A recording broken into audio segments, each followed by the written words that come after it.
Vamos ver alguns enfoques talmúdicos sobre a postura que a pessoa assume quando ela está a sós, em contraste com o que a pessoa faz em público ou diante dos outros.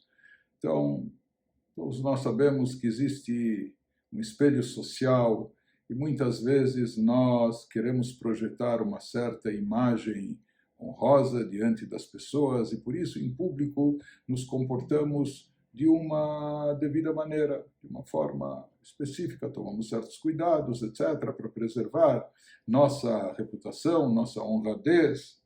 E às vezes, quando a pessoa está a sós, a coisa é diferente. Às vezes, quando ninguém está vendo, então daí a pessoa já age de outra maneira e às vezes até contrária a tudo aquilo que ela projeta em público. E de certa forma, esse é o grande desafio do ser humano, ser coerente consigo mesmo e com Deus e estar alinhado com os valores e com os princípios, não só diante das pessoas, não só preocupado com o que vão dizer lá em casa, o que o vizinho vai pensar, etc., mas a pessoa com a sua própria consciência, ele com Deus. Os nossos sábios dizem no Talmud, tratado Sotá 3a, Adam over averá baseter, Kadosh Baruch Hu machriz alav begalui.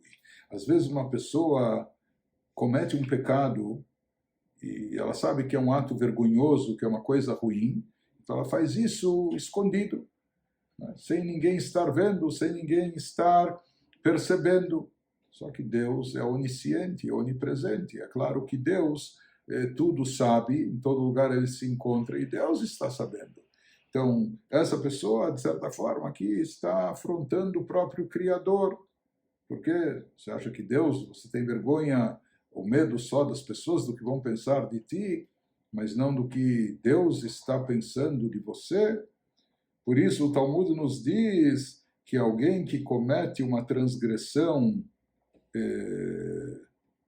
escondido, a sós, no final das contas, Deus faz com que isso se torne público. Deus acaba achando maneiras de anunciar isso de uma forma aberta, escancarada, para que todo mundo saiba quem é aquele indivíduo.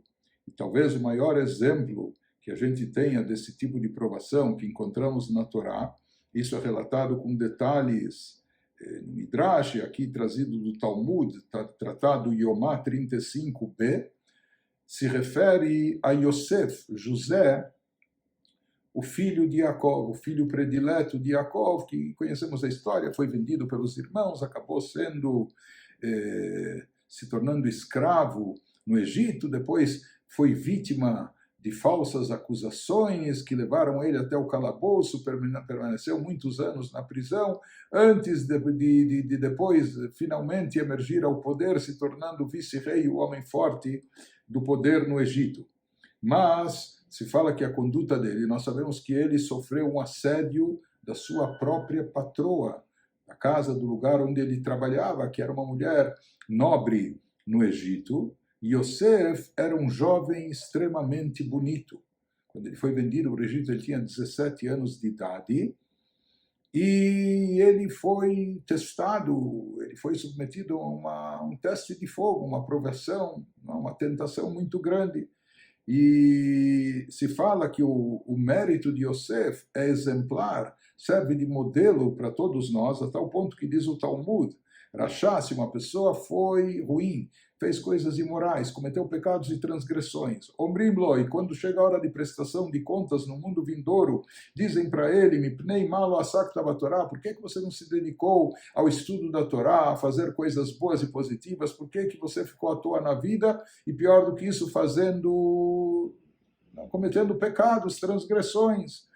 E Momer, se a pessoa retruca dizendo, olha, a culpa não era minha, Nae Hayá, eu era uma pessoa muito bonita, e chamava atenção, e todas vinham atrás de mim, não é? Vetarud, Beitzroaya, e por isso eu estava muito entretido com o Yetzerará, com a minha inclinação negativa, já que, sabe, todas as moças me procuravam, me assediavam. Então retrucam, dizem a ele, Klum hayat arud beitzro yoter mi Yosef atzadik. Será que você estava assediado pelo Yetzer Hara mais do que Yosef, o justo filho de Yaakov? Amru alav al Yosef atzadik, nos conta o Talmud, que assim relataram sobre Yosef. Bechol yom vayom haita eshet Potifar meshadalto. Se diz todos os dias ele trabalhava como servo na casa dessa nobre egípcia, a mulher de Potifar, e todos os dias ela tentava seduzi-lo com palavras, né? Tentava convencê-lo a deitar-se com ela. E essa tentativa de sedução era tão intensa,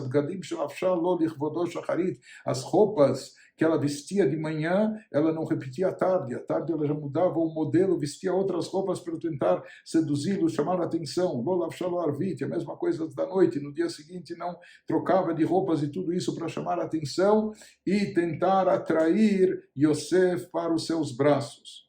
E tudo isso, que deixe para que ele se aproximasse dela. Então ela disse para ele, chame-lhe, venha comigo, né? Queria que ele mantivesse relações com ela. Amar-la lo, falou não. Amralo, então ela disse, Hareini choveshet otcha bebeit asurim, se você não atender o meu pedido, eu vou te mandar para a prisão. E ele retrucou, Deus matir asurim, Deus liberta os presos. Disse, ameaçou ele, Hareini kofefet et komatecha, vou acabar com você, vou quebrar tuas costas, Hashem zokef kefufim, ele falou, Deus ergue os curvados e assim por diante, eu irei te cegar, ele responde, Hashem pokeach ivrim, Deus abre a vista dos cegos. Benatnalo elef kikar kesed, depois ela ofereceu uma fortuna para Yosef, mas ele não aceitou manter relações com elas.